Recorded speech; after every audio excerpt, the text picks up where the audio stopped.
Right, that's running. This is running. Easy. So, how are we doing, man? You good? Doing good, man. How are you doing? I'm very good, thanks, man. Easy. I normally start these episodes by thanking the guest for coming down, but for you, I've got to say thank you for coming down again. Because technicals, yeah. We had a great chat. Yeah, man. A couple of months ago. Sick time. It was great, and then I got home and listened back to it, and the audio was an absolute mess. Yeah, well.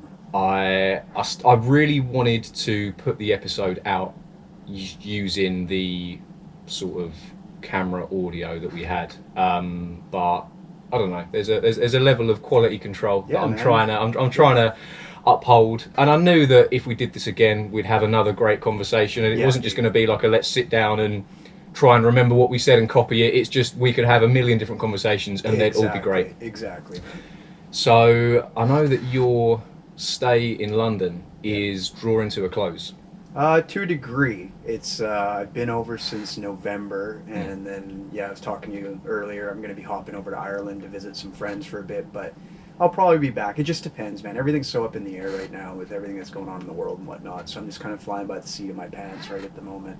So by the time this comes out, I may still be here. It just depends how everything shakes down. Yeah. So what, you've been over here for about 4 months then? Yeah. November 9th, I think I got in. So yeah, it's been a few now. Holy cow, time goes quick, man. And I know that when we met up last time, we did a studio session, we had this conversation. You said that you'd worked with Spooky on a couple of bits. And who else had you met up with by that point? You know what? I don't remember at that time, but it's been cool, man. I've done a couple more with Spooky. We've gotten a couple sessions in together. And Jay Beats, worked on some tunes with him, which has been nice. The one that we did. Done some stuff with Tiatsum. Yeah, it's been cool, man, just linking up with everybody. So, yeah, man, it's been a lot of fun. Yeah, well, that's the thing. We sort of spoke about how for a lot of years you were essentially watching grime through a screen because you were in Canada and grime's primarily going off in the UK. So how has it influenced your creativity and your production since you've been over here, would you say? Since I've been over here, interesting. It's pushed it a lot. I always find whenever something, and I'm sure everyone can relate to this, there's like these levels you hit where you kind of like achieve something and something cool happens. And I think there's two types of people. Some people kind of sit on the victory, and other people get so gassed up that like they're in that space or people are noticing them that it pushes them a little bit harder. And for me, it's just been, I've just been absorbing all the influences around me, going out to some shows, that kind of stuff, and then it just affects my production totally as far as just trying new things or just, you know what I mean, always evolving and progressing. So since I've gotten out here, man, I think I've written some of the best music I've ever written, for sure. Yeah, that's really cool. All right, sorry about that. We had another technical with the audio. I don't know what it is. Too many vibes, bro. This is what happens. Stuff starts short-circuiting. That's how you know you're making good stuff, man. My MPC will like just blow up. Like it's just, man, too much energy sometimes. I've had a lot of conversations, and I don't know what it is. This is now like the second time that the old roadcaster has just gone. Nah, this is too good. This is too good. I can't handle this. I was talking about how you basically had Slimzy as your personal tour guide. Yeah, dude, it was nuts, man. Like pretty much as soon as I got over here and got out of my isolation for 10 days. I just rolled with Slimzy, and he drove me around, showed me a bunch of stuff, took me to a bunch of radio. I went out to Cardiff with him for a show, and man, you could not get a better tour guide for the grime landscape in London. I mean, he was driving me around to all his flats that he used to climb. He's always just pointing out stuff, and just like it was like a history lesson, but with the guy who made the history. Yeah, you know what I mean. So it's like. You can't get any better than that, man. Big up Slimzy. Like, much respect, man, for him looking after me and taking care of me like that. He was really the main reason that inspired me to come over, to be honest. Oh, okay. Yeah, so I was back home in the summer, and just out of nowhere, he had sent me a message asking for dubs, and it kind of lit a whole fire under me. I'm like, holy shit, like, Slimzy's asking me for tunes. So I just started sending him bare tunes. I was just writing all the time, and things were going kind of different in Canada as far as like all the restrictions and stuff with COVID, and I kind of had to make a choice because there weren't a lot of opportunities at that time. So I messaged him and I was like, hey man, like what if I came over? Do you think that'd be a good idea? And he's like, well, man, he's like, London's where it's at. If you want to be doing grime, that's where everybody is. Like, I don't see any reason why you wouldn't want to come over. Like, I'll help you kind of get your feet, settled and all that. So it's been, yeah, it was kind of him that was the main impetus to be like, you know what, let's throw caution in the wind for a bit and follow my heart instead of doing what's logical, and instead just get over there and be a part of what's happening. So yeah, it was the best decision I've made for sure. Yeah, that's really cool, man. I mean, would you say that there's been one person that you've worked with since you've been here in particular that's had an influence on you, or has it been that you've taken a bit from everyone that you've worked with? Everyone for sure, but big up Spooky, man. Like, Spooky's really gone out of his way to connect with me, and I've always just looked up to him from a production and DJ standpoint. Like, he's one of my favorite DJs slash producers back home. Like, my whole crew, we just love Spooky, and to be like just chilling with him and talking about stuff, and yeah, just, you know how it is. There's certain people that you get along with. They're kind of like got the same vibe as you. Yeah. And he's just one of those guys where it's like, not only do I like look up to him and have, huge respect for him, but it's like, he's my type of person too. Yes. And that's like, because sometimes, you meet your idols and it's not who you want to meet, right? We're not mentioning any names, but everyone knows that. Personalities don't always mesh. So for coming over here, that's been the coolest one. I'd also have to say Tiatsin, but I've known Tim since last time I was over for Beat Boss, but that's my brother, man. Tim is, Tiatsin looks out for me, man. He has done more than he needed to since I've been over here, and it's been awesome to have someone like that around just to, do regular stuff, like go over, hang out, watch some football. He invites me over sometimes when they're doing family stuff, so I kind of feel like I'm at home, in a way, not just doing just music stuff. Yeah. And Tiatsin's just, well, he's just such a G. Like, he just, he's a proper lad. So yeah, him and Spooky for sure have just really, really helped out a lot since I've been over here.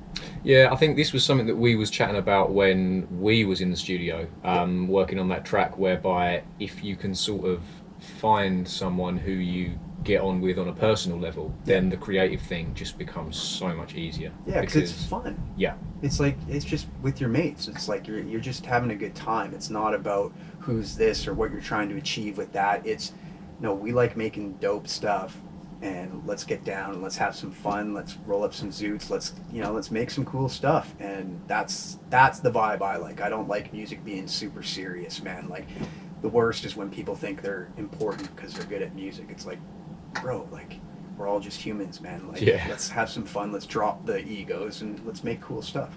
Yeah, definitely. Yeah, I think music is definitely one of those things where if you're not having fun, you're not doing it right. Yeah, right? How can you create a vibe if you're not having a vibe, right? Oh, 100%. And yeah, I mean, going back to what you were saying about Tiatsim, for me as well, he's been someone who has, he's always helped me, and if I've ever gone to him needing, advice on something music related, he'll reply straight away, he'll give me a call, he'll explain some stuff, and he's definitely gone above and beyond with giving me advice on things over the years. And I think he is one of those people where he just wants the best for the scene, and if he sees someone up and coming who's putting that effort in, then he's gonna help him out. Yeah, he's not trying to block, man. He's trying to build, and that's and that's the stuff I really respect. That's what I respect about you, is you just make shit happen. You don't sit around and wait for other people to give you the green light to go. It's like, no, like, let's make some cool stuff. Let's put on events. Let's do things for the love of it, and then the rest of it will come with, as opposed to approaching things like, what am I going to get out of this? Yeah. I mean, dude, to build a scene and to build events and stuff, you got to be willing to put them on and not make any money. You got to not care about that as the outcome, because then you'll create some event that's dope, that will be something that draws people. I mean, Beat Boss, I know Tiatsim, he pays out of his pocket, like, especially to get that thing going at the start. But it's such an important event for the culture and for producers and stuff like that, that it came from an authentic place, and that's why it's caught on. That's why it's its own culture. It's got its own lingo. It's got its own formula, and it's cool to watch over the years how it evolved, and like all the little like nuances of how it works. And it's, that wouldn't have happened if he would have started with the mentality, how much money am I going to make the very first time I put this on? It was more, I want to create memories. I want to have a showcase for producers. I want to get that vibe where everyone's going nuts, and that's what people have got to do. And when you do it from that part, it draws people in, and then things are successful. Yeah, I think I'd say the same thing about Sharky as well. Yeah. I mean, I saw him, I think it was last year that he tweeted this now, about how Grime Originals, there's very little profit in running that event, and there's a lot of work. So, Yeah. same with him, he's not going into it with the mindset of, oh, I'm going to become a millionaire off of this. He's going into it with the mindset of, I'm going to create some memories that potentially in 10, 15 years, people are going to be looking back on, going, oh, if only I was there at that event. Yeah, totally. Yeah, it's it's incredible. And thanks for the words about me and what I'm trying to do, man. Oh, I yeah, appreciate dude. that. I appreciate that a lot. 100%, man. And that's how it works, is when people are passionate about something, they just start doing things because they love it, and they do it for long enough that after a while it builds into a thing. And people usually only stumble on the thing once you've built it. Yeah. You know what I mean? But it takes someone just caring or wanting to have cool things happen. Like back home, there is no possibility of like making it in grime. There isn't really a scene. Like my crew is the scene where I grew up, you know? Yeah. So I just put on events knowing I wasn't expecting a whole bunch of people to show up. I just wanted a big sound system for me and my buddies to bang the tunes that we like listening to. And if people showed up, cool. And the best part is because you're doing something different and you're doing it just for that reason, people come in and they stumble into it and they're like, I've never experienced this before.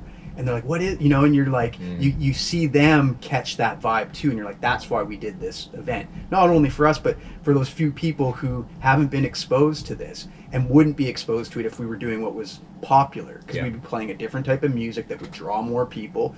But that's not what it's about. It's, for us, it's about that vibe that grime especially gives, you know, people. And I have yet to, I love all sorts of types of music, but grime has a specific energy that comes with it that I've never found in any other form of music.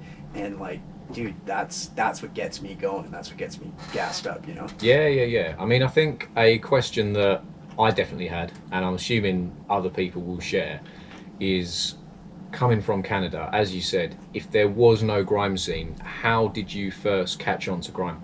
Okay, so I'm 36, and my best friend Skaber, he's 30. Fuck, he's gonna be mad. Maybe he's 31. No, 30. And so we first met. He was probably 16, 17. I was working in a skateboard shop back home, and he started going out to this festival in Western Canada called Shambhala.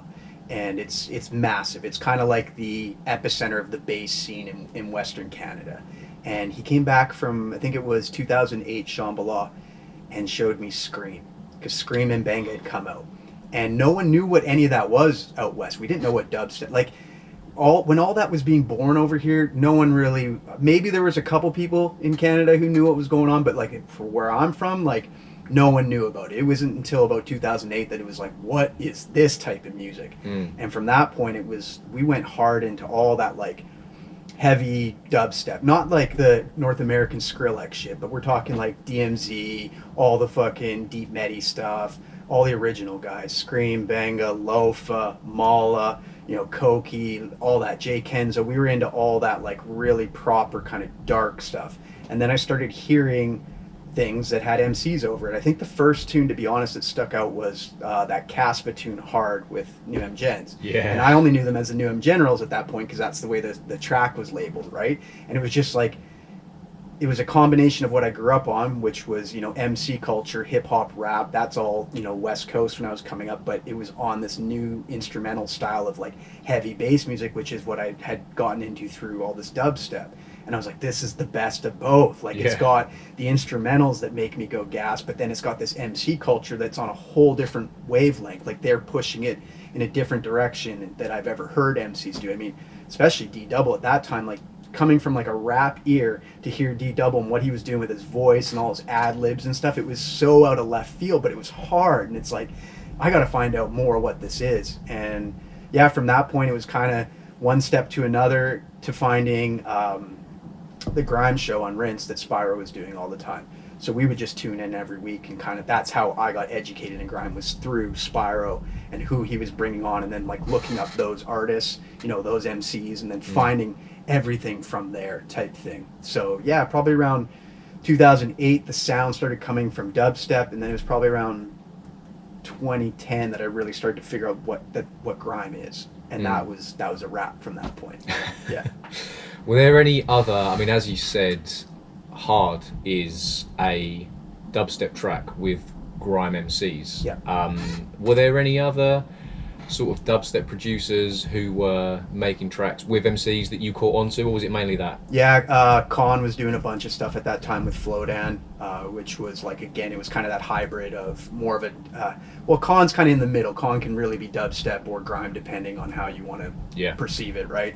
And so Khan and Neek and all that stuff that was coming out. There was a dubstep group called Kaiju that was doing stuff with Flowdan at that time as well. That was when I first started hearing Killa P and pretty much all that like kind of patois MC culture, which to me is just, that's the sound, you know? And from that point it was like, okay, who are these guys? What else have they done? And that's when I started getting exposed to kind of the other side of grime, which not just the halftime that kind of mixes with dubstep in a way, but like the skip year stuff, you know, like all the different flavors. And it was like, it just blew my mind because dubstep kind of has like a parameter around it. Like there's certain things you can do and certain things you can't in a way with it. Whereas grime, it's like you can do whatever you want, man. You can make a dubstepy type tune. You can do an RNG flip. You can do a pulse X. Just, you know, like it's got everything that you want and so many different styles that to me it was just like, it's like going into an ice cream shop and they got 50 flavors and you're like, oh, I want to try all these, you know? Are there any flavors of grime that you don't particularly like? Are there any things, I know I get some people where they say, oh, I don't like that skippy stuff, or I don't like the darker stuff, or is there anything for you that you sort of steer away from, or are you just open to it all? Yeah, I'm open to it all, man. 100%, dude. I really like it all. I do like halftime stuff the best because I love when the kick is hitting on the 1 and the snare is on the 3, it's got the downbeat, so it's got that heavy kind of like swat, like that aggressive energy. So that's kind of what drew me in, because that's the connection with dubstep. It's always that kind of, you know, 1, 3, you know, back and forth. So I love that. That's always my like go-to. And I think it's also because when it's set up that way, it kind of almost sounds like it's at a hip-hop BPM. So I think my old brain from when I was younger can relate to that a little bit more. Okay. Whereas all of the like breaks and skippy stuff, that all comes from like garage, and I wasn't really exposed to that coming up. So my ear hadn't developed for that yet. But as I listened to more and more grime, you just appreciate all the different ways to go about creating different energies. And like, no, dude, I wouldn't say there's any type of grime I don't like, to be honest. As long as it's done well, man, I'm usually pretty gassed. I think it's quite exciting to think that there's other flavors. I'm going to go with that term because I like it. There's other flavors, there's other sounds and styles of grime that we probably haven't stumbled across yet. Because I mean, if you turn the clock back 20 years, it was all gliding squares, it was all the esky sound, sub-low, a bit of that going on, but there wasn't so much of the skippy stuff, the R&G stuff wasn't as big. Even I'd say the darker sort of, as you said, halftime stuff, there wasn't as much of that. And it's sort of, as time's gone on, we've been exposed to a lot of different styles of grime. And I'll never forget when I was talking with Treble Clef and he said that when he first released Ghetto Coyote, people were telling him it was too musical. And now you sort of look back and it's like that's in everyone's top 10 grime instrumentals. So it's sort of, it's exciting to think. I mean, do you have any thoughts or ideas of where the sound could go next? Or, you know, from a producer's point of view, is there anything that you're looking to explore that you haven't yet? I think there's, how would you put it? I think there's about to be kind of a crossing roads where a lot of things start to come together, because like being back home where it's more of a dubstep scene and that's kind of the sound that people are playing more, like we would always kind of laugh because we'd be playing some like Slimzy type stuff or Trends and Boylan, and all like our friends who are dubstep heads would be like, yo, what is this? And it's like, well, this is grime, but you know what I mean? It's like, it's also the hardest dubstep that they've heard, you know what I mean? So that was always what kind of has attracted me, because it's like the mix of the two. But I think like now, not only that aspect of it, but also just the RNG. I think what would be really cool is if at some point there was some way to get vocalists, not MCs, but singing, like mixed in with grime. And I think that there's some people exploring that, some people I've talked to, that hopefully that starts to develop. I'd love to somehow get involved with that and just expand all the different ways that it can go, because I don't think one part of it is grime and other parts aren't. I think it's all grime, and it's just like, what are you drawn to? What do you want to do that day? What kind of vibe are you in? And I think that's the unique thing about the genre, is it can really go in so many different pockets that, like, I see that dark stuff really expanding because I think it crosses over and it draws into the dubstep crowd. So I think, especially where I'm from, that has a huge potential to blend and kind of draw a lot of fan bases together. I love a lot of stuff that Slimzy is, and they're putting out with like breaks mixed in, which is really kind of bringing that like jungle D&B element to it. That's the thing, is you can just kind of take bits and pieces from everything and create these whole new combinations that can go from, you know, like you said, like the slidey squares to the trebles, like really musical, all of that. And I think that as soon as, well, not as soon as, I know people within grime appreciate it, but I think there's a certain perception of what is grime sound, and it's just so much bigger than that, that the potential of it to be the backing of a lot of musical movements, I think, sits there. And I feel like we're about to go through another wave where grime really is influential in culture, because it can change and it can adapt. It's not so limited to sounding one particular way, like, you know, like drill, which is popping right now. You know, and that's a vibe. It's got a specific vibe, and I love that vibe. But it's hard to like get out of that vibe. You know what I mean? Yeah. And it's hard for it to go and kind of change. And whereas grime, dude, you can just kind of, you can go anywhere with it, you know? Yeah. Yeah. Yeah, definitely. Yeah, I think especially out of everything you just said, the thing that probably excites me the most is the idea of singers vocaling grime tunes. I mean, I know that Ruby Black over the past few years has done some really cool stuff. Definitely. I mean, even going back to like Katie Pearl back in the day. I'll still say the Katie Pearl Ghetto Coyote vocal, incredible piece of music, and it's a track that you don't have to be a fan of grime to appreciate it. Totally. It's very, you know, I've played it to friends who don't have any grime on their Spotify playlists, but they'll go, oh yeah, this is sounding pretty cool, and then you'll say, oh yeah, well, you know, that instrumental is actually one of the biggest grime instrumentals of all time. It's like, really? And it's almost, I think, as soon as you attach an MC to a track, it makes it grime. I think I could show the same person the Katie Pearl vocal of Ghetto Coyote, and then I could show them the Kano vocal, and they're going to go, oh yeah, I like the first one, but the second one, I'm not into grime. Right. And it's almost, do we try to, definitely not commercialise grime, but do we try to reach a wider audience through saying, here's a really great, whether it's a female voice, a male voice, singing over this grime instrumental? And then, I don't know, I think it's always a toss-up between, there's some people who only really hear the vocal of a track. You get some people where they just like the beat, they don't care what the person's saying.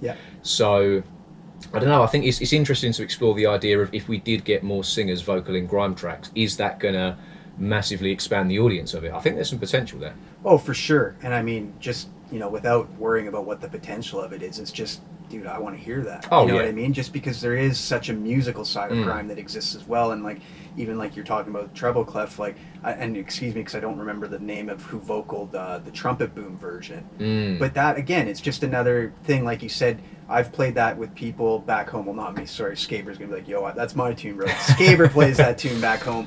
And yeah, it catches people's ears because it's that little what are they, a little bit of sugar helps the medicine go down, right? You give them a little something that they're used to and expose them to a sound they're not used to, and it kind of draws people in, and then they can go from wherever. And that's the thing about grime, is it doesn't, I don't mind someone doing something different with it that might not appeal to a certain group of people in grime, because grime's just so much bigger than one or two sounds.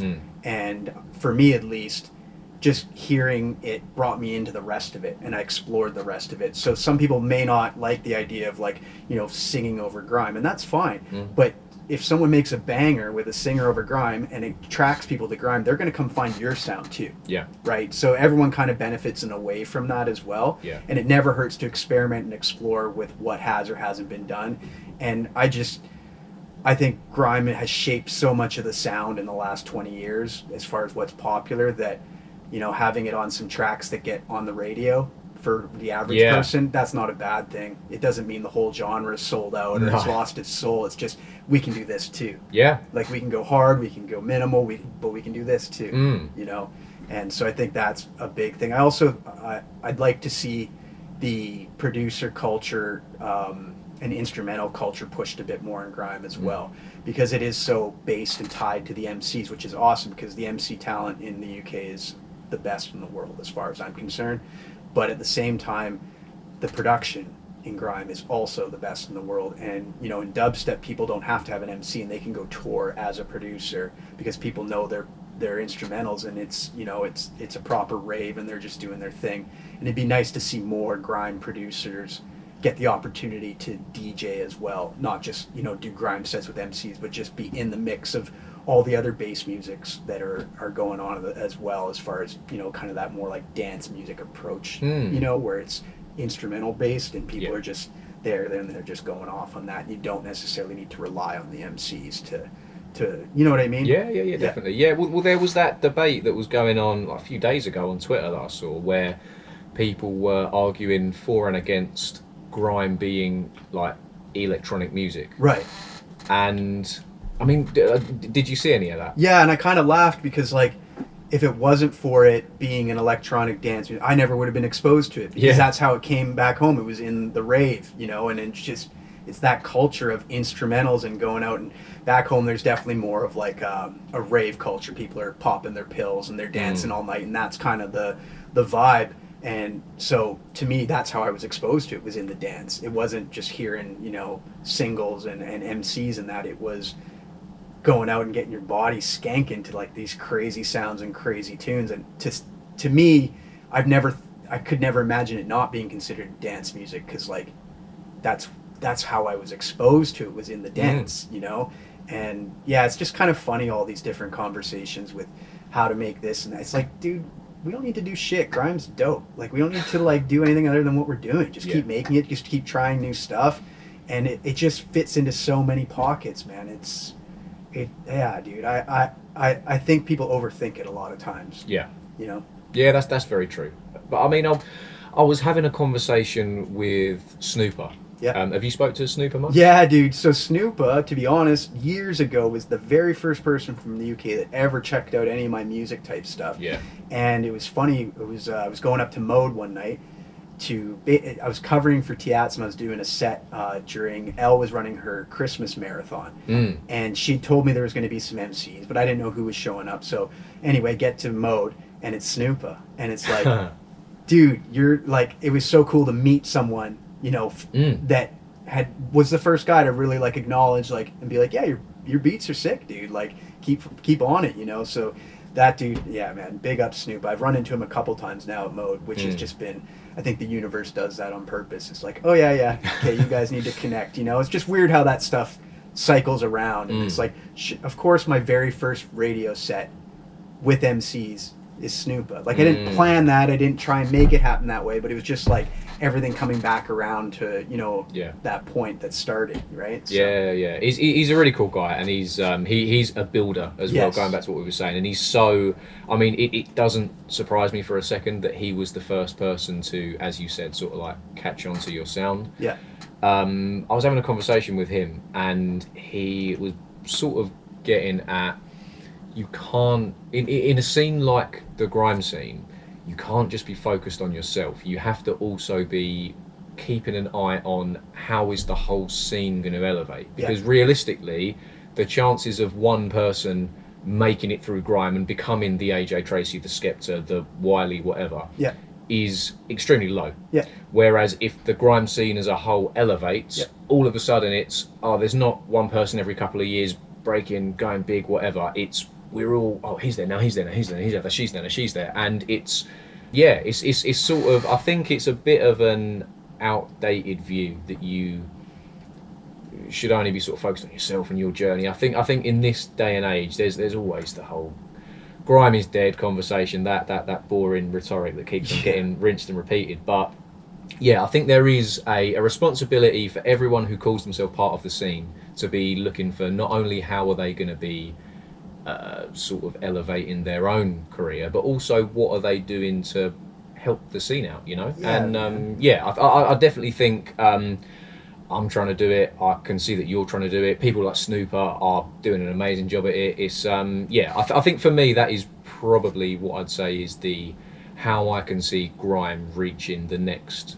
iteration, if you like. You Yeah, know? man. And that comes back to focusing on like the core of it, which is the energy and the vibe. And I just draw the parallel to skateboarding, which I grew up doing. And and you skate as well, so I'm sure you're going to relate to what I'm saying. But there's sometimes you'll go skating with some people, right? And there's the one dude who's really good, and he's kind of doing his thing and drawing all the attention to him, and it's like he's trying to one up people and just show how good they are. Yeah. And it's like, okay, cool, dude. But the best sessions I've ever been on is when the whole crew is getting hyped on each other, and you're just stoked when someone lands their trick. Yeah. You know what I mean? And they could be at a lower level or skill level, but you're gassed for them. You're like, yeah, dude, like, boom. And it's like that energy when everyone's winning is way better than when just you're winning. 100%. And I don't care what anyone says. And I think that's where some people kind of shortchange themselves when they're so focused on their own success. It's like, no, man, it's way more fun when the team wins and everyone's doing it, you know? And yeah, there's just some people who have that mentality. And to be honest, I feel like when you have that personality type, you connect with other people like that. And I think that's why I've run into the certain people that I have, because I think the common thread from Spooky to Tiatsum to Slimzy to Snooper is those people really love the vibe and the music itself, and they want to see other people do well, and they want to build, and they'll retweet your stuff, and they'll, you know what I mean? They're not just trying to draw attention to themselves. Yeah. They're about more than that. And they, whether they see the bigger picture or it's just a natural characteristic trait they have, they want other people to do well, not just themselves. And I feel in the long run, the people who have that approach always benefit. You know, they always build something that lasts longer and has a deeper impact on people. Yeah, no, definitely. I mean, we was having a conversation just before we hit record. Yeah. About how a lot of people won't give an not an unheard of artist, but an artist who isn't as well established. They won't judge them just on the merit of the content they're putting out. Yeah. So, you know, there could be an up and coming MC who could spit a lyric at a rave and half the crowd might not care, whereas if that same lyric was spat by someone who's been around for 20 years, then it might get a very different reaction. Yes. And that is almost the same sort of, it's as you said, there is that definitely that personality type where it doesn't matter if you are a lower level or however you want to word it. It's just about, is that person sick? Is that person putting the effort in? Is that person putting the work in? And I think ultimately those types of people are going to be the ones who are going to be pushing the scene forward, you know? Yeah, man, because it's that some people look at every situation and how does it benefit them personally. So it's like if you have this much recognition or accomplishment in the grime scene, there's some people who will only fuck with someone who they can benefit from, someone that has a bigger draw or a bigger name and all that.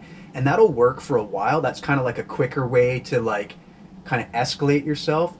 But what you end up doing, because you're always looking up as opposed to around, is at some point you're going to stop. You're not going to be fresh anymore. Because the fresh stuff always comes from the unknowns, the people who are grinding, the people that are hungry, you know. And there's certain people that don't have to talk to me or pay attention to me. Killa P would be one who is a straight legend. He can do and work with whoever he wants, but he's not looking for a producer that's going to just benefit him. He just wants to hear dope stuff that he hasn't heard before, right? So we've built a good relationship. We're working on tunes, and he doesn't have to do any of that stuff. He is way more accomplished in the grime scene. He could have that mentality of like, who the fuck is this person? But he doesn't think like that. He's got a different mentality and a different approach to it. And I think the people that, and Slimzy's the same, Spooky's the same, the people that are like that, they stay in touch with what's fresh and what's coming up. And that keeps them engaged and relevant and where the scene is going, and helping bring people that are going to shape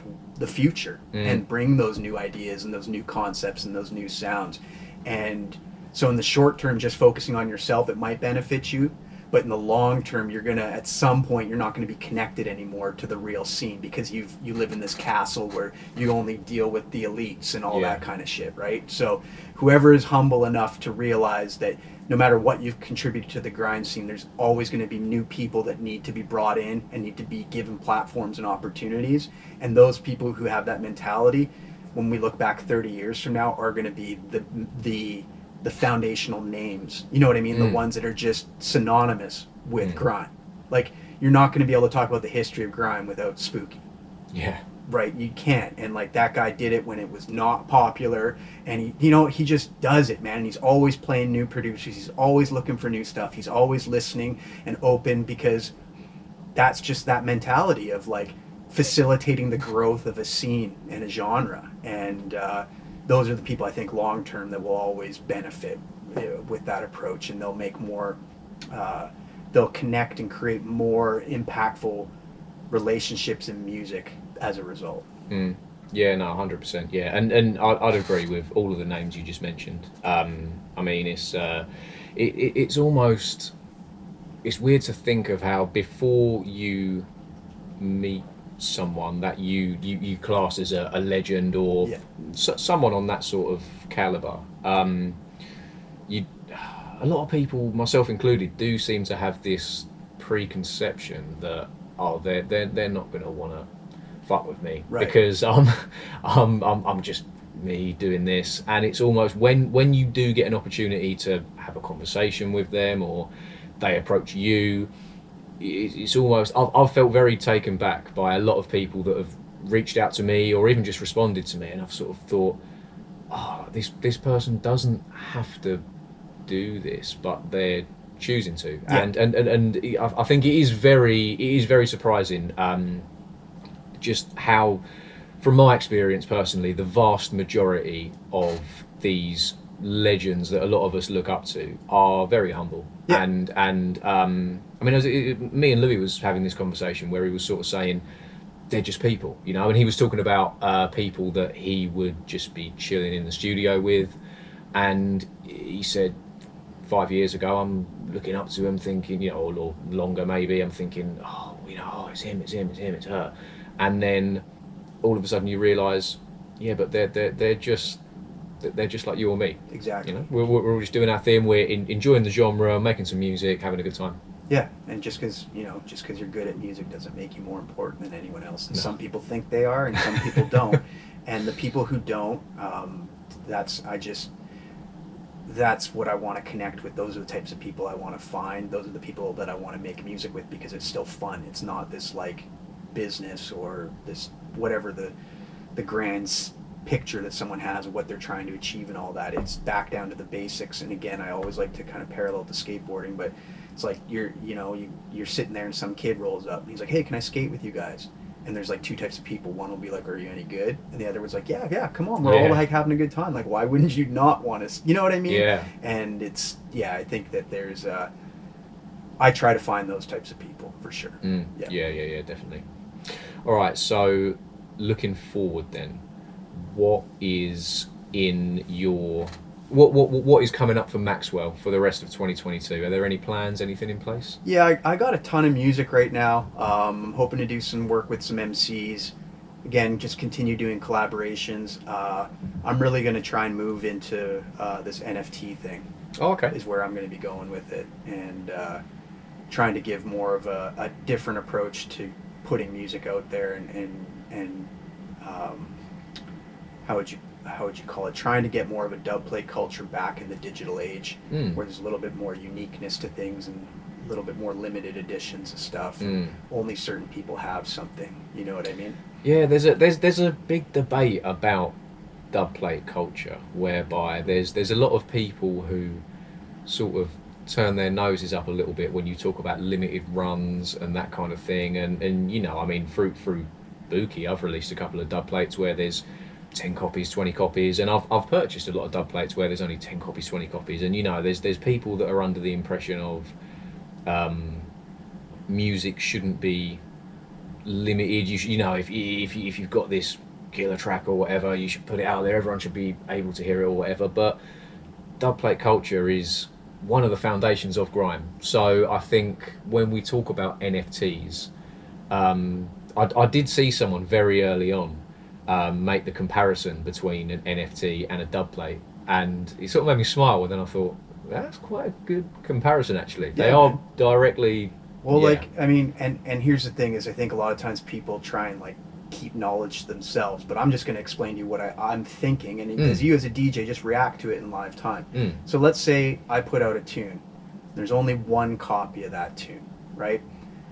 And if you buy that one copy of the tune, obviously it's yours. But embedded in that smart contract is, if we ever decide to release it, you're an investor now. You get 10% of the royalties on that track if it ever goes out.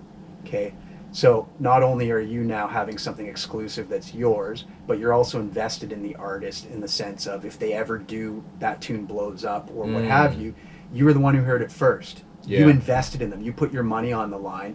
And now you also have a platform where you can promote them as well, because if they do well, you do well. And I write a ton of music. Like, I write tons and tons of music. So I always find trouble thinking, like, how am I going to utilize all this? Do I put it out as an album? Do I put it out as this and that and whatever? And then part of me is like, man, why don't you just start doing it so that everybody has their own Maxwell tune? So that nobody has the same Maxwell tune. You know, and everyone's got this unique Percy that brings something special to their set and to what they're doing. And I just look at it as a way to flip how funding works, and instead of artists going and trying to hopefully get a label to support them, you just turn yourself into a business, and then the heads in the community become the investors. Because, like, if you, let's say you could go back in time and you stumbled onto Treble Clef before anybody else, and you bought all of his original, you bought Ghetto Coyote, you bought Trumpet Boom, and you had the rights and you're in there. You know where you'd be sitting on that right now? Instead of just, you know, and it's awesome that DJs find cool music and promote it, but let's like tie everyone together so that we're all benefiting from these things growing and where they go. And I think that's the future, because you can expand on that to the point where, dude, you can even set these NFTs up where when your fans buy into it, they can participate in royalties. So now your fans have an incentive to share your music and to show it to their friends. Like, it's going to change everything. It's basically going to turn artists into companies, and their music or their art is their stock. And people can literally buy and invest in it. And then you could look back 10 years from now, one of those NFTs you bought of a tune that ended up being the tune that summer, dude, the value of it could have increased tenfold. And if you want to resell it, you can, and the artist is tied into it, so they get, if you ever resell it, they get a portion of that. If you decide to release it, they get, you know, to participate in profit, all that kind of stuff. So I think it's going to change the culture once people really wrap their head around what this is, which NFTs isn't just yuppies flipping art that doesn't have any value to it. Okay, because it's not just a picture, man. It's a digital contract. It's a smart contract that people can't break. And so with, especially in dubplate culture, there's a real application for that, which is making things what they were, which is special and limited, and someone has a dub that no one else has, and that's why they're coming out to your DJ set, because there's no other place to hear that tune. You know? And yeah, I just think it opens up such big possibilities for producers, for artists, all of that. Like, to be honest, in the future, I don't see me not minting every song that I put out, even if it's just to mint it so that a label can buy the rights to it. But everything's just already there. The splits are already built into it. There's no fuckery. There's no someone going back on their word, no paying you, like all that kind of stuff. It kind of gets all of that bullshit out of the way, and it allows framework for people to monetize their art again, and not just sell out to Spotify and get nothing for, you know, 1 million plays. And let's be honest, in a subgenre, to even get 1 million plays, like, you're going to be the top 1% of that genre. Well, I'd rather, you know, sell, you know, 100 dubs in the year for £10 a dub, even if that's all I get, than put it on Spotify, because I'm never going to get anything from that. It loses its uniqueness, its exclusivity. And I just think NFTs on a very small scale, like dubplate culture, work really well, and they work on a very large scale if you're like a super popular artist. There's applications to do it both ways, and I just want to see something different, or try something different, see how it works out, you know? Yeah, it's interesting, because there's been a few people that I've seen that have been discussing the idea of releasing their music as an NFT, and I think some of them are just doing it because it's popular. Yeah. They don't really understand what it is. Yeah. You clearly do have a much more in-depth knowledge of it, and I think the thing that stood out to me there was, as you said, if that tune blows up and you then resell the NFT of that tune in 5-10 years, whatever it may be, the original artist is still benefiting from that. And I can remember, I think it was about 2-3 years ago now, Wiley tweeted saying that one of his white labels, a white label vinyl record, which he was originally selling for £7 back in the day, was selling on eBay or Discogs, one of the two, for about 150 quid. Yeah. And he was saying, like, he's sort of joking, saying, "Oh, I should have held on to a few copies." But it's almost like, well, if NFTs were a thing back in 2002 or whatever, yeah, and he would have done that, then he's getting his £7 back then, and then 20 years later, he's getting 10% of the 150 quid resale. And every time it's resold, yeah, like from person to person, you know, and it's like, I don't know. I just look at it like, okay, let's say Maxwell becomes a big producer in grime 10 years from now, right? And you heard it here first. and you have the very first Maxwell Spooky collab. You've got it. That's a thing in grime culture. That's a thing, you know. And I'm just looking at, like, I hope everybody starts to see how this can work, because it's not like I'm just going to do it and not tell anyone, because it doesn't matter. It doesn't, if someone else is doing it, doesn't affect if I'm doing it. Yeah. It doesn't make what I'm doing any less special. And I look at it more like just having this unique aspect to music, treating it more like it is expensive art you'd hang on your wall. And it's really hard to do that in the digital age, because once something's on Spotify and everyone has access to it, it loses its value. Yeah. It's like, you know, it's like if there was 1 million copies of that Wiley white label, it would have no value, because there'd be so many copies of it. So it's kind of that, you know, are we going to be a mainstream genre, or are the people that, you know, are still doing it on more of an underground level, is there a way for them to kind of maintain what was working when it first started, which was everything was limited and it was vinyl, and people were making money when that was happening, man. Like Slimzy told me, dude, he was talking the numbers that those boys were doing when it was first coming out, and there was that limited access to what they were doing. Yeah. And those things are historic now, in the sense that the value of those pieces of art over time have increased. You know, and I just see this as a way to kind of get back into that type of culture using technology, because technology has kind of decentralized everything and made everything so easily accessible. How do we kind of, you know, redo it so that it's not that, and it's a little more special, and it's a little bit more unique for each person, and just bring that excitement back in, because I don't want to go to grime sets and everyone's playing the exact same tunes. Yeah, I want to be surprised. I want to, like, have never heard a spooky tune, but you have the NFT of it, and I go to your show, and all of a sudden there's a spooky tune that I'll never hear anywhere else. I just heard it there, and I'm like, what is that? And I want it, and I'll never get my hands on it, because you know what I mean? But that's the culture, man. That's what gives it that special vibe. So yeah, man, I think there's a lot of potential now. I may be totally wrong, but I think it's worth exploring at the bare minimum. Yeah, 100%. It definitely does seem like there's the potential. I think there needs to be enough education on it, because NFT has become such a buzzword, and there is a lot of negativity around it, and there's the whole, as you said, people selling, you know, essentially a digital image, like a digital monkey, for you know, $50 million or something stupid, and it's almost so, because that's the preconception around it. You might then say, oh, I'm going to be releasing an NFT of my tune. And someone's first thought is probably going to be, I'm not paying £1 million for a Maxwell tune. Yeah, but it's exactly. Like, no, it's not. Yeah. it's not about paying stupid money for something just so you can say you own it. It's that is the way that's the way the media seems to portray it. But as you said, there is real application, real utility, and yeah, it could. I mean, I'm just thinking now, like, even if you could say you were the first DJ to do a 100% NFT set. Yeah, man. Imagine an hour of just playing NFT music. And let's get into like the wormhole, and then you could release that set as an NFT. You know what I mean? Like we're going to this is right? Inception now. We're going too deep. NFTs mad. of NFTs. It's mad, but yeah, I look at it and I see a lot of potential in it, and it offers the ability to do something where if people really value the music you make, you could get rewarded for that. Because like I could put that one of tune or 5 of tune, you can control how many quantity, whatever, but I could put that one of tune up for £10 starting price, which to have just a dub that's yours, you pay £10 for that, right? Oh yeah.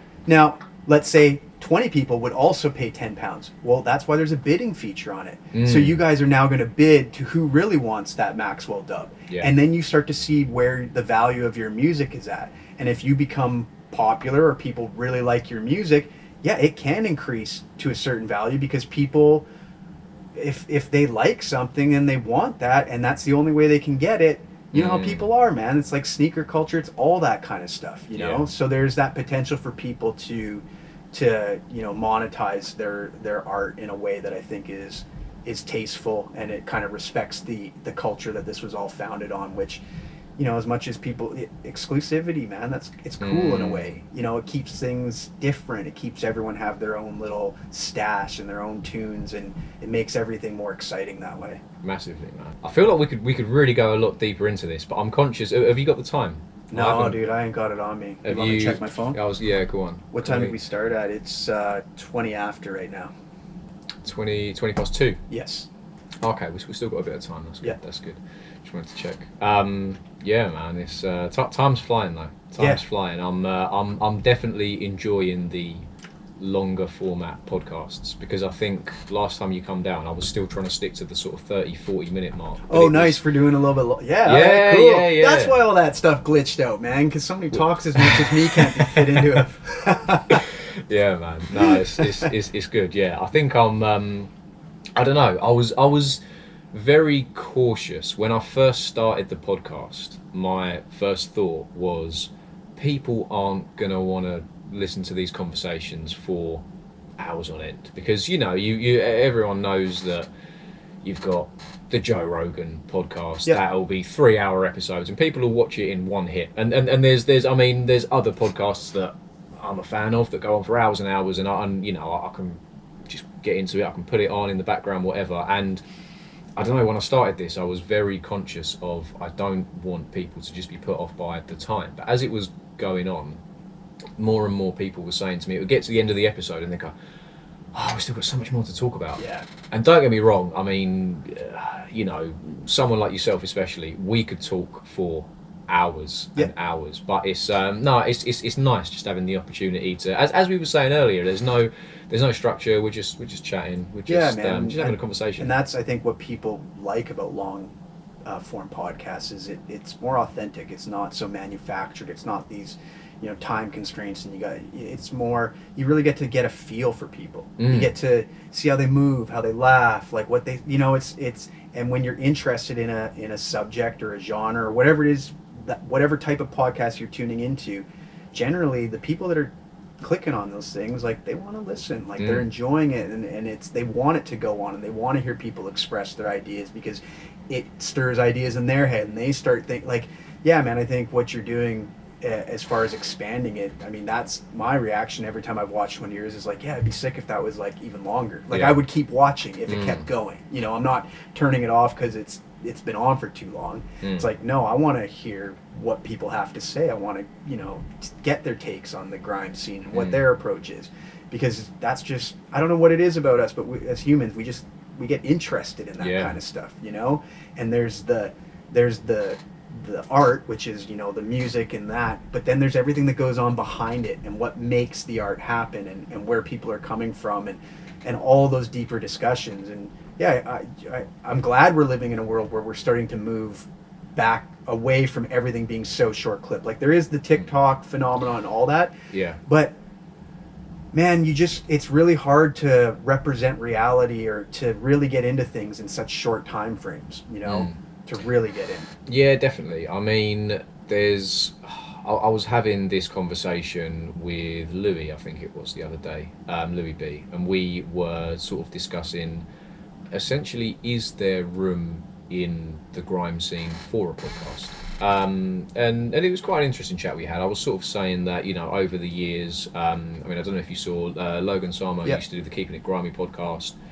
Massively interesting. As you said, I would just, you know, whenever a new one come out, I'd see who was on and I'd be like, I don't know what they're going to talk about, but I want to hear whatever they've got to say, because I'm invested in that person. I'm invested in Logan. He's a really interesting guy, and it's I think, you know, when he stopped doing that, I was sort of looking around thinking, you know, there's still, don't get me wrong, I'm not saying I'm the only person that has a podcast, but it does seem like there is room, not just for this, but for more people to get involved with it. I think within grime, like, I mean, you know, I'm trying to do this. Elle has got a great show on Mode. She's putting out some really good content.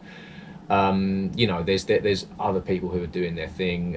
Jeddah has had some great guests on his channel, but it seems like there's a lot of interesting people in the grime scene, and it kind of feels like there's at the minute not really enough people giving them a platform to tell their story. You know, I mean, when I set out to make this, I had the motto of everyone has a story.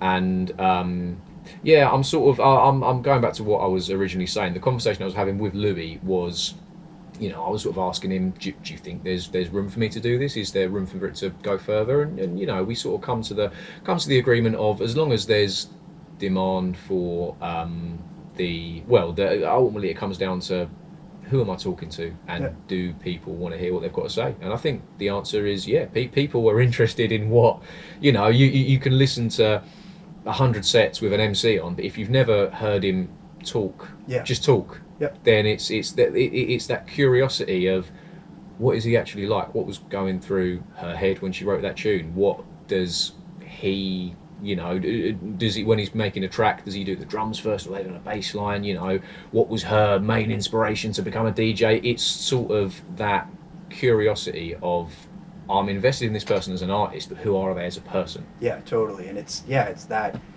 it's just exactly who they are as a person, and getting that kind of behind the scenes vibe and all that. Like I was talking with Killa P the other day, what I'd like to start doing is some basically building beats like on the fly, or like having people be able to tune into it and kind of like watch what's going on, you know, in that whole process, right?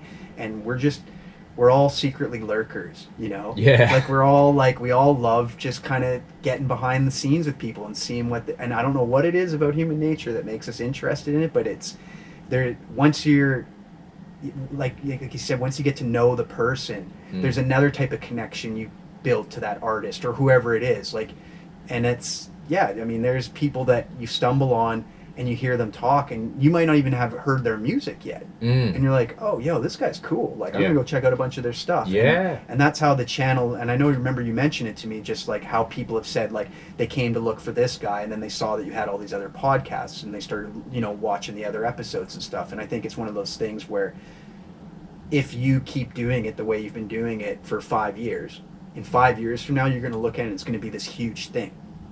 And you're going to be like, but it will only become that thing if you keep doing it, because it all feeds into itself. The more episodes you do, the more people you talk to, the more people it draws in who go to your back episodes, and then it gets, you know, people hear of it, and then this artist wants to come on and reaches out to you, you know, and all those doors start to open up.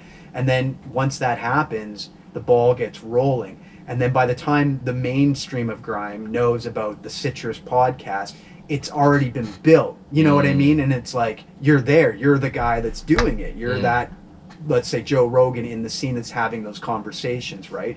And when you do that, because you were just naturally interested and felt like you wanted to do that, even when there was no payoff at the start, when it's small, that's where the stuff that sticks in culture comes from, is from the guy that does it, whether they're going to get paid for it or not. They just love doing it, and they think it's of value, and they keep doing it, and slowly over time it builds into something with an authentic following, with an authentic base of people. And it just, once there's like a traction point that it eventually will hit, and then it just becomes kind of a staple in the scene. It's just part of it, it's part of the culture, you know, like 5 years from now, it's like there'll probably be some dude who's like, I hope I get my Citrus interview. Like, that's going to be sick once I'm on the Citrus show, you know?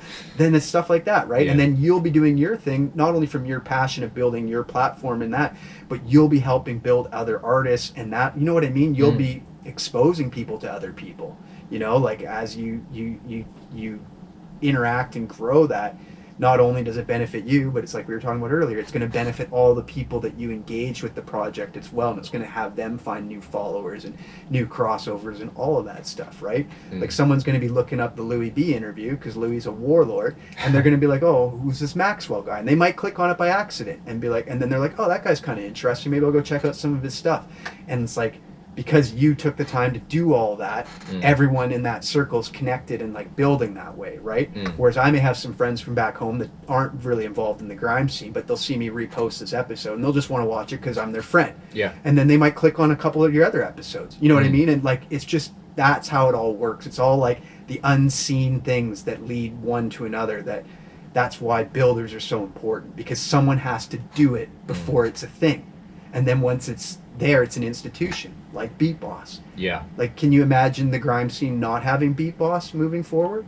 Be very different. Right? And I'm sure it wasn't, and I've asked you, I'm like, did you think it was going to be, when you started this, that you were going to have some guy from Canada coming over at some point to be part of this? And he's like, that was never in my mind.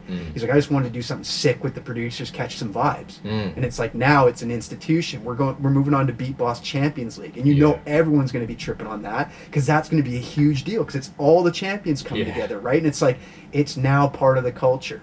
It is a staple to it, you know, and that's what all these things end up being if someone really loves doing it and just keeps doing it, you know. So yeah, no, I am hoping that I mean the plan is, as you said, to just build up the catalogue, and then, you know, it would be nice to think that in maybe 5 years time there could be someone who locks into episode 176 and you know, just catches it and go, oh there's quite a lot of content here. And I want it to get to a point where, if you're interested in it's pretty much always going to be a grime orientated podcast, I think. I can't really imagine that I'm going to be exploring many other topics, because this is what I set out. I wanted to do this for the grime scene, so I'm probably not going to deviate too much from that, but it would be nice to think that at some point there will be an episode for everyone, in the sense of, if you're just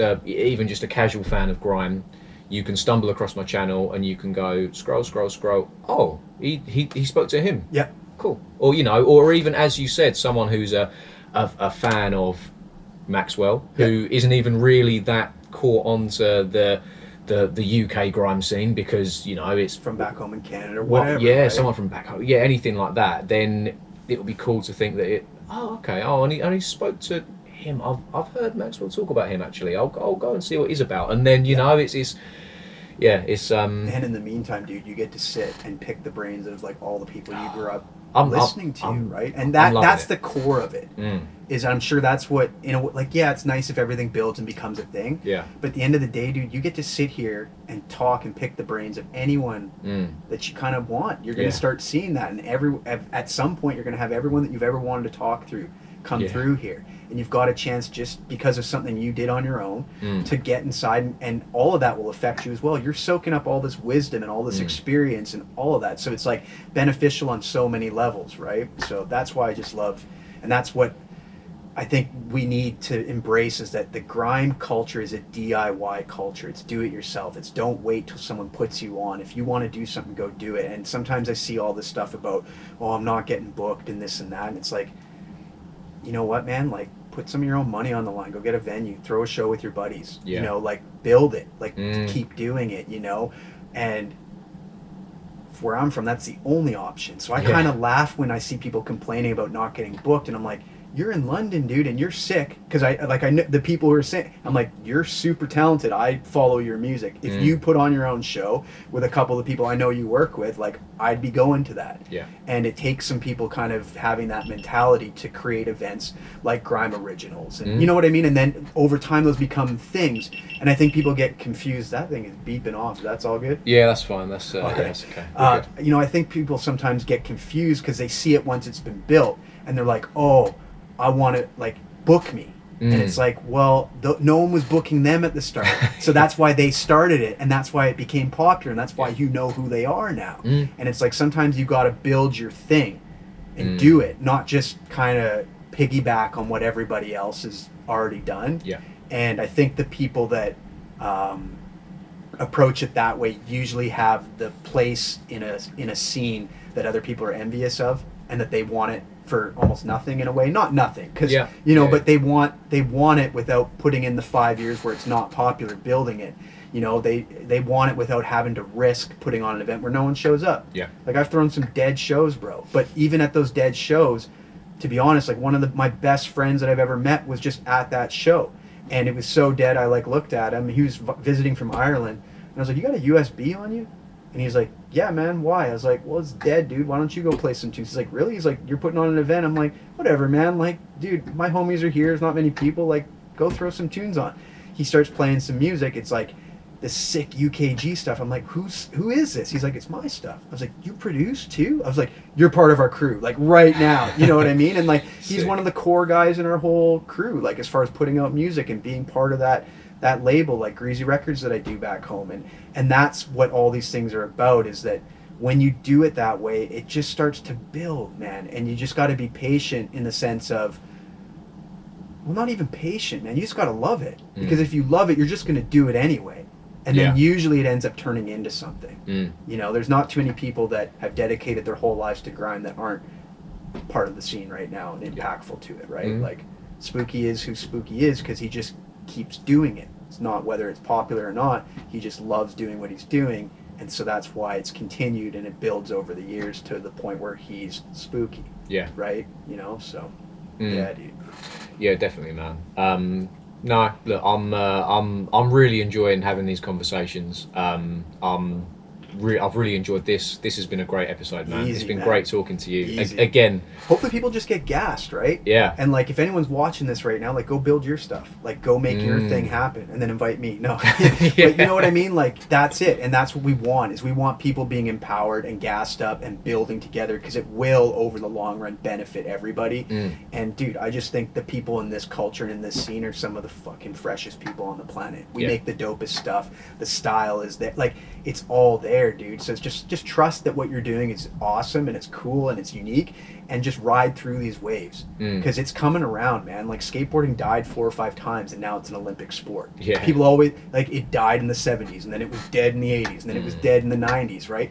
But now it's in every country in the world. And grime's the same. There's MCs in every culture. There's Brazilian, there's Japanese, there's Russian. It's everywhere. So we're at this point where, if it wasn't cool, why is the rest of the world wanting to do it? Yeah. Right? So there's got to be something to it. And I think, like, everyone here is part of building that scene, but I think that scene is about to be so much bigger than just London. And hopefully, if this world situation clears up, people can start traveling, doing their thing, because I think the opportunity outside of London, to be honest, that would be my recommendation for a lot of people that are focused on what's going on here. There's a lot of, people kind of positioning for their spot, and there's a lot of territory that people are competing for in a way. If you look outside instead of looking inside, you'll see that the whole world wants you to come.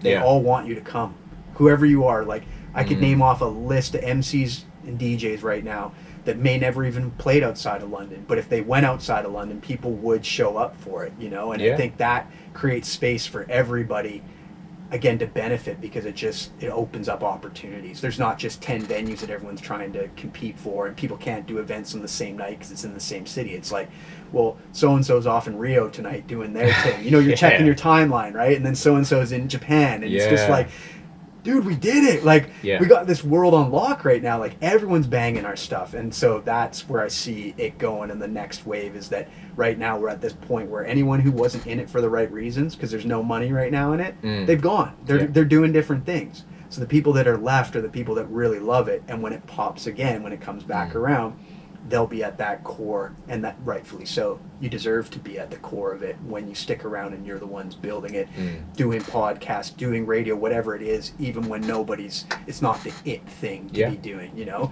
You could get way more views if you started a drill podcast, right? But that wouldn't be what you care about, and it's not what you want to be doing in 5 years from now. No. But because you're doing what you love, it's gonna grow into something much bigger than just what's the immediate benefit to me and how popular is this or not popular. You're going off of what's cool. Yeah. You know? Yeah, no, definitely, man, definitely. I think, as I said at the start, I do massively appreciate you coming down and being my first international guest. Easy. I hope you're not my last. No, man, you're far from that, man. This is just the start, you know, and hopefully that's a sign of what people have been doing for the last 20 years over here and how it's growing, and that you got some random dude, I'm 36, man. I didn't hear grime till I was like 27 years old. My whole life changed, dude. Like I never thought, dude, I wouldn't even have the concept of being a music producer 10 years ago. But I heard this type of music and it affected me so much that I'm over here now. My whole life is dedicated to it because the vibe is so unique. The people that I've met through it are so cool that, like, I just can't imagine doing anything else. I want to do dope things with my life. I want to, like, I don't know. You know how it is. Like, it's just, the rest of the world is kind of lame in a way. And there's a few things inside of that world that are really cool and authentic. And when I find those things, I definitely get attracted to them. And grime in particular, for whatever reason, is so powerful that it makes people on the other side of the world come over and want to be a part of what everyone here has built. And that just is a testament to, like, what this art form is. It's huge, man. It impacts and changes people's lives, which is crazy. Like, if it wasn't for the sound, you and I never met. Yeah. You know, and, like, dude, like, I'm stoked that we've met because we have so much in common and we just vibe. You know, like, we still got to go skating. Yeah, you know, we got to get out and do that. We've got to go for a skate. I might make that the first ever Citrus Show skate edition. Yeah, exactly. Film the session. Yeah, you got it, man. So, you know, big ups to you for doing this and having me on. I really appreciate it. Big ups to all my friends back home, the Greasy fam. You boys, love you guys. We'll see you hopefully sooner rather than later. But yeah, man, it's just, thank you for the opportunity, dude. I feel honored because, like I said, I think people are going to look back in years from now and this is going to be such a part of the grime scene that I'll be like, dude, I was on the Citrus Show. Like, yeah, dude, like, before it was cool. Straight up, like, right when he was building, when he was doing it, you know. And I look at some of the people you've had on and I can't even believe I'm in the same list as those people, you know. Like, dude, like, Louis, man, like, and Louis knows because, like, we've chatted and stuff. We've hung out since I've been over here. But, like, dude, that guy was my favorite producer coming up. So, like, just to be chilling with him and, like, talking about music or to be on the same platform that, you know, like you guys did, it's like, I never would have imagined that. Yeah. You know, watching grime through a little screen back home, the old beat bosses, and just being like, dude, he should have won that round. That was, you know what I mean? Like, dude, Louis should have won 2 beat bosses in my estimation by now, right? But yeah, it's so cool to be a part of it, and it blows my mind, man, that it's even at that point where I'm over here talking to you and working with the people that, man, I never would have imagined that ever would have happened. So, yeah, life is pretty crazy, dude, when you follow your heart. That's the key. Yeah, definitely, man. Look, again, thank you for coming down. Thanks for the chat. I hope that next time you're in town, we can do this again. Yeah, easy, as we were saying earlier, still a lot more to unpack. 100%, man. But yeah, man, thank you for coming down. My G. All the best. Thank you, brother. I'm sure we'll speak again soon. Yeah, 100%, dude. Pleasure. Big up, man. Easy. My guy. Sick, man. Sick. Yes.